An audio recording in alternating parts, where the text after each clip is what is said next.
God, may the words of my mouth and the meditations of all our hearts be acceptable in your sight, O Lord, our strength and our Redeemer.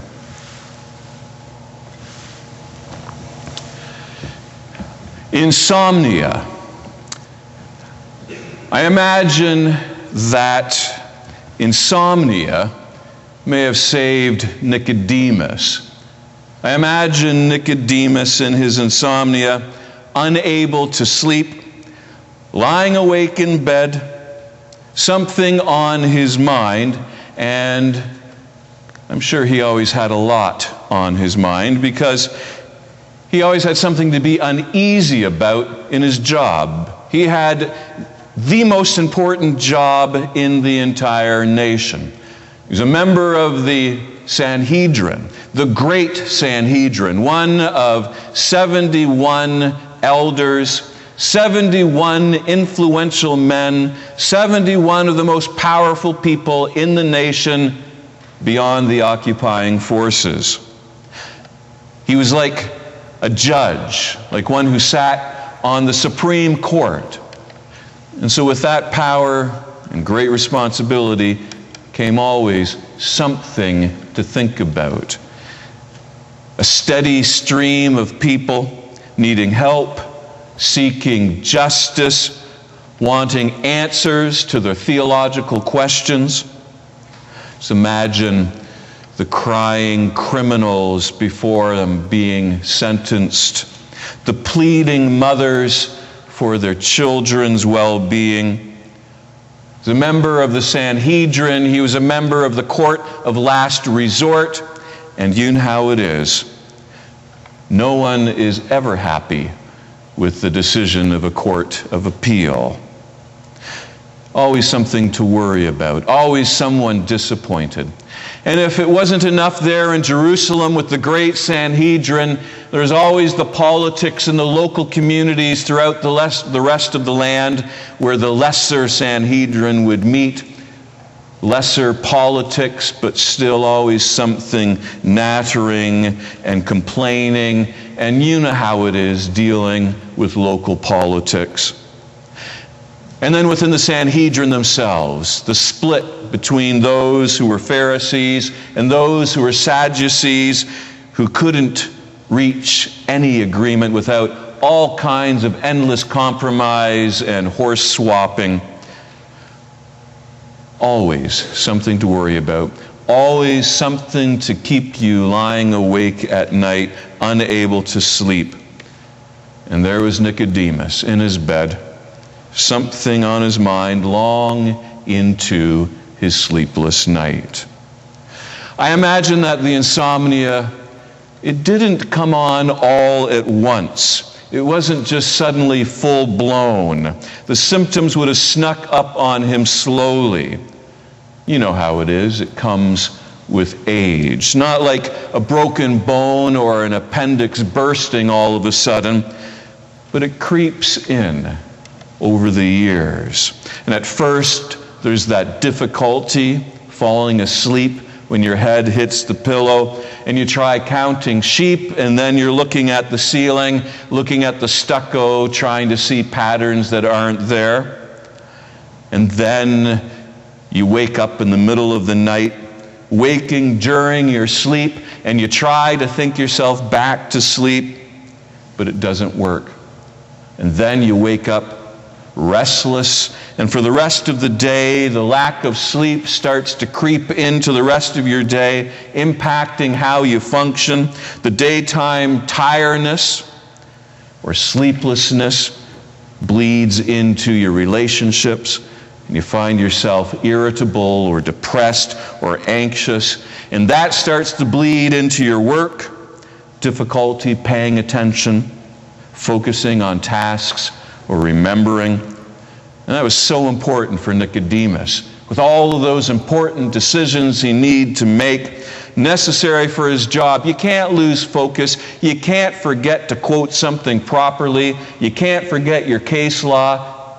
You can't embarrass yourself in front of those 70 other colleagues who are just waiting to trip you up. You have your reputation that you need to worry about.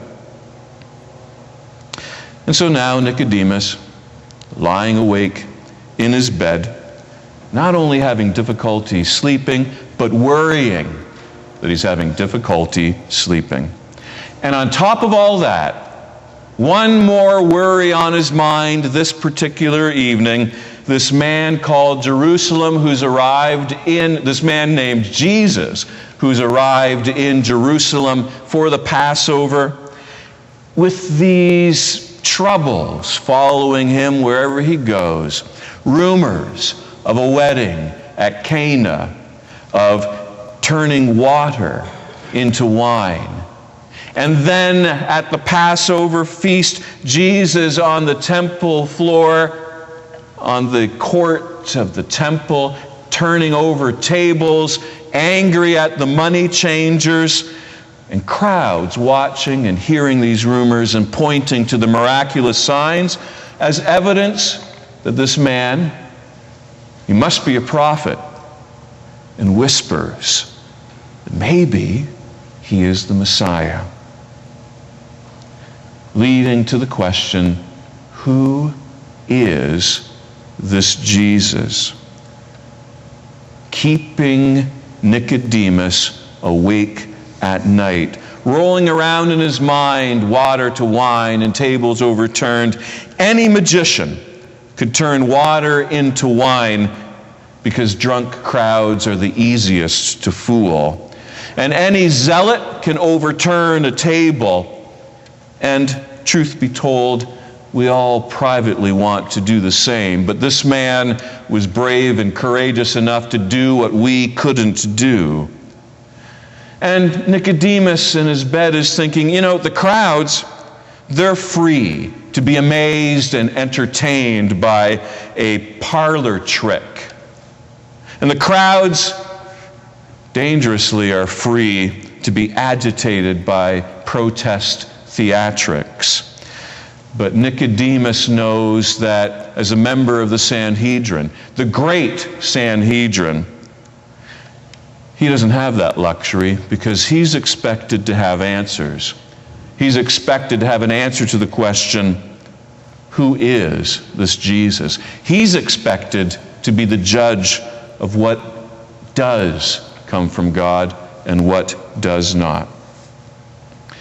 And so there he is, awake with insomnia, finding that his usual ways of trying to fall back asleep aren't working. He thinks back to maybe what used to work, those talks with his now late mother that would comfort him and remind him that he's unconditionally loved. And that could ease your mind in the face of everyone's criticism. And more recently, he took up just getting up, and going for a walk. Like, why fight the insomnia? And it's Passover, it's April in Jerusalem. The rainy season has passed, and the days and even the evenings are now wonderful. The mild weather is upon us. It's before the sweltering heat. And so he goes for a walk. And Nicodemus, he walks past the others who are awake at night. He walks past the midnight busyness that's hidden behind the cloak of darkness. Mothers who are up, rocking their unsettled babies by the dim lamplight. His mind and his imagination thinks out to the countryside where the shepherds are keeping watch over their flocks, guarding against nighttime predators.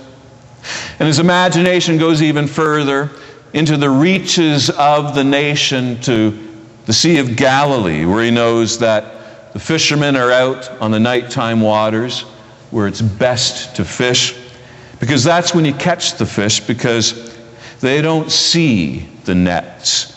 They're more easily caught up in the trap during the nighttime.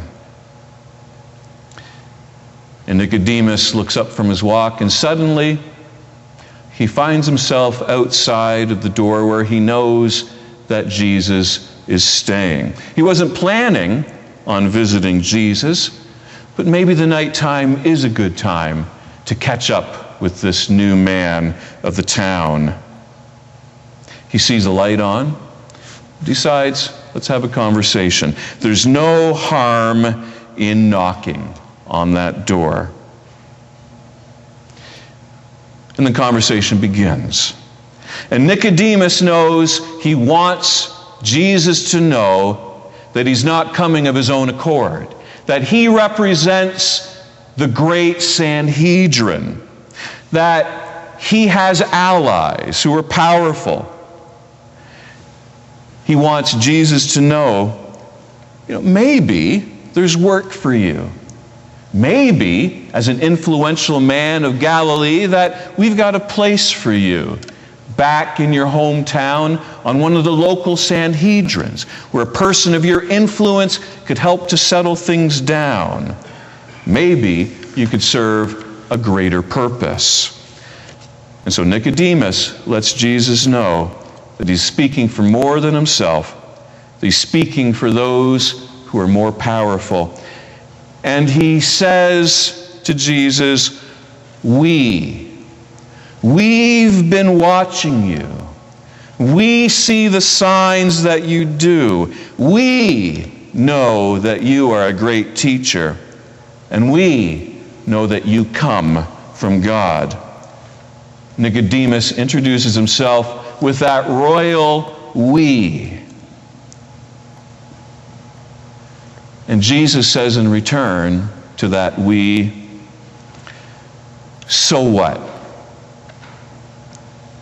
Jesus isn't impressed.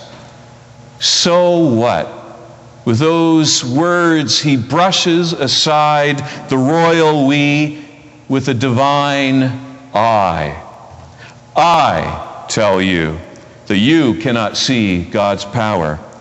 I tell you that you cannot know God's power.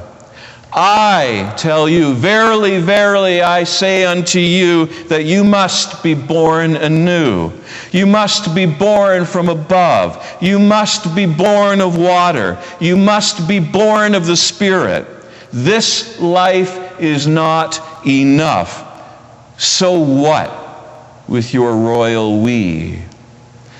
The world's Sanhedrins and the Roman armies that occupy our worlds are not enough. There's something greater and there's something more. And so there's something about the words of Jesus that echo the restlessness in Nicodemus's mind. At the heart of Nicodemus's insomnia is that question, so what?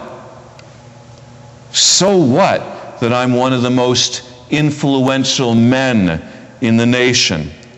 So what that people will hang on my every word? So what? What does it matter? And for Nicodemus, it felt as though Jesus had broken open his world. Being born anew, being born from above, is Jesus trying to confuse me on purpose? That I can return a second time to my mother's womb? If I could have my mother back, if I could climb into that womb and be rocked gently asleep in that amniotic fluid. But my life now is beyond that. My life is this daily crisis, daily birthing something that disturbs me. You say the wind will blow where it will. That's not what I need right now. I need some certainty. I need a wind not like a sandstorm that pelts my eyes and leaves my throat dry. I need a gentle wind, something cooling me as I rock on my veranda and feel calm. And Jesus leaves Nicodemus feeling in that conversation exposed, naked, vulnerable, in need. The meeting with Jesus was over just as soon as it had started. And Nicodemus found himself walking back home, back from the visit, looking at those same people out in their own midnight insomnia, people who look at him as though he's important, a judge, and he climbs back into bed, and now he's got even more on his mind. Now he's got the question, so what, on his mind. And he has questions that flow from that. Can someone like myself, so invested in power, so influential, can someone like me walk away from that and follow Jesus? Can someone of my reputation give it all up and be born into something new? What would I have to give up? And as Nicodemus drifts off to sleep, he ponders Israel's insomnia. He thinks of the time before the Roman occupation when his people, the Jews, when they measured the night, they did it with 3 watches. The beginning watch from sundown till about 10 p.m., the middle watch from 10 until 2 a.m., and then the morning watch from 2 a.m. to sunrise. That's how our night was ordered, thought Nicodemus. That's what helped us to sleep soundly. And then after the Roman occupation, they carved up our night to make it their own and increased the number of watches to 4. The first watch from sundown to 9 p.m. called the even. And the second watch called midnight till 3 a.m. And the third watch called the cock crowing till 6 a.m. And then the fourth watch called the morning, waiting for the sunrise. Occupying armies do more than just take your land. They occupy your sense of time. They occupy your mind. They steal your sleep, trying to generate new habits to take you over. As he drifted off to sleep, Nicodemus had on his mind the insomnia of a nation. And he fell asleep. And 3 years later, after that night, 3 years later, Nicodemus helped lay the dead body of Jesus to rest. But he got permission from Pilate to take the body of Jesus, crucified, and he came bringing a mixture of myrrh and aloes, about 75 pounds in weight, and took the body of Jesus and bound it in linen cloths with the spices, as was the burial custom of the Jews, because the Romans were not going to disturb that rest and that custom. And we don't know why Nicodemus did this. Maybe he couldn't sleep, knowing that Jesus' body wasn't tended to properly. Maybe in the death of Jesus, that so what question burdened his sleep all the more. But maybe, just a few days later, in the wake of the Easter story, Nicodemus finally saw that there is a so what to our lives. Maybe he saw an answer to his own insomnia and to that of his nation.